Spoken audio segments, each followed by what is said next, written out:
जब इंसान के ऊपर बुरा वक़्त आता है ना, तो वो बता के नहीं आता, बस आ जाता है अचानक से। अस्सलाम वालेकुम एवरीवन, कैसे हैं आप सब? बेबी मेरा आप लोगों ने थंबनेल देख लिया होगा कि बीमार हो गया था, क्या हुआ था, किस कंडीशन में हुआ था, सब मैं आपके साथ शेयर करूँगी।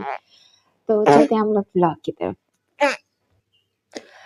कुछ इस तरह हुआ था कि 3 दिन के बाद हर बेबी को पीलिया हो जाता है, जॉन्डिस हो जाता है। हर दूसरे बच्चे को होता है पैदाइश के बाद। तो मेरे भी बेटे को हुआ था, लेकिन कुछ ऐसे हुआ कि धूप लगाई जाती है और ख़त्म हो जाता है, धूप की पहली किरण लगाई जाती है और हम ये सब चीज़ें कर रहे थे। लेकिन बट उसको बिल्कुल भी पीलिया कम नहीं हुआ, वो बढ़ता गया और मतलब कि फेस से लेके पाँव तक आ चुका था। ये देख सकते हैं आप सारा, आपके साथ मैं वीडियो भी शेयर कर रही हूँ जिसमें मैं दिखा रही हूँ हाथ अपनी फिंगर लगा के कि कितना ज़्यादा पीलिया हो चुका था।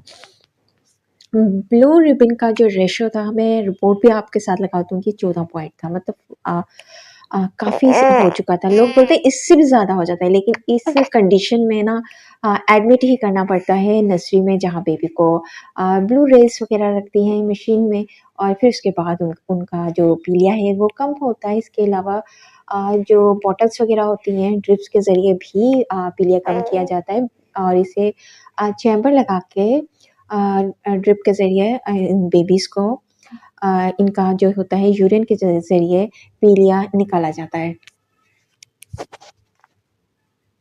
तो ये कुछ सिचुएशन थी और फिर हम लोगों को डॉक्टर ने कहा कि मैंने जब इसका अपने बेटे का टेस्ट वग़ैरह करवाया, तो उन्होंने कहा कि आप इसका ना टेस्ट वग़ैरह करवा के पीलिया का आ जाएँ लेबॉरेटरी से। तो फिर हम लोग लेबॉरेटरी चले गए और हमने जाके टेस्ट करवाया लेबॉरेटरी में और तकरीबन ना मेरे बेटे को हो चुके थे तकरीबन 11-12 दिन हो चुके थे और पीलिया बिल्कुल कम नहीं हो रहा था। उन्होंने कहा आप डिसाइड कर लें कि कब इन्हें एडमिट करना है।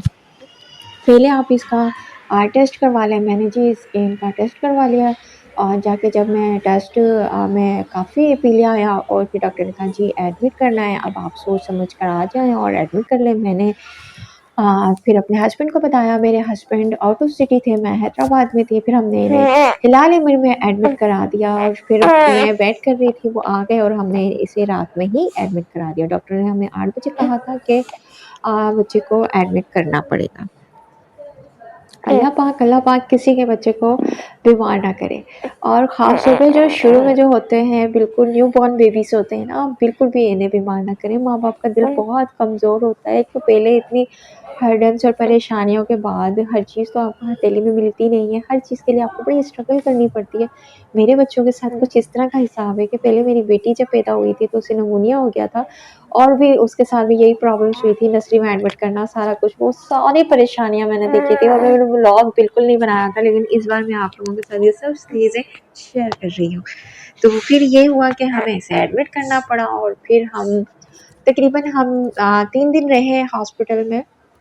तीसरी रात हमें डिस्चार्ज कर दिया गया। डिस्चार्ज क्या करना था, डिस्चार्ज हमें लेना पड़ा और माशाल्लाह से हमारा बेबी ठीक भी हो गया था और वो सारी चीज़ें आपको मैं वन बाय वन बता रही हूँ। पहले दिन जब डॉक्टर ने जब चेकअप किया, इनका कहा कि मदर फीड के ऊपर है तो मदर फीड ही देनी है। फिर इसे ड्रिप वग़ैरह लग गई थी, उससे काफ़ी कम हो चुका था और फिर जब डॉक्टर्स मुझे देते थे नर्सरी से बाहर, तो मैं ऐसे फीड वग़ैरह करवा के उसका जो भी है चेंजेस करवा के पैम्पर वग़ैरह और फिर मैंने वापस दे देती थी। कपड़े वग़ैरह तो नाम के ही थे, सिर्फ़ मैंने लपेटा हुआ था और बाद में वो आँखों के ऊपर लगा देते थे, इसको कवर करके और डाल देते थे उस मशीन के अंदर। ठीक है, मेरा बेटा मशीन में ही रहा, मैं रात में भी जाती थी, रात में 2 बजे, 3 बजे भी मुझे 2-3 दफ़ा जो थी अंदर नर्सरी में नर्स होती हैं, वो मुझे देती थी बेबी मेरा कि आप इसे फीड करवाएँ। रात इसी तरह गुज़रती थी, दिन भी इसी तरह गुज़रता था।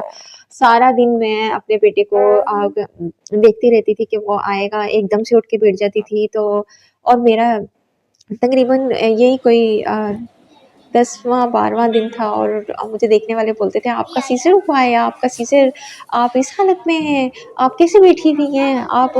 आपका बेटा अंदर है नर्सरी में, क्या हुआ है उसको? आप इस तरह की हालत में, लोग अचंभा भी दिखाते थे।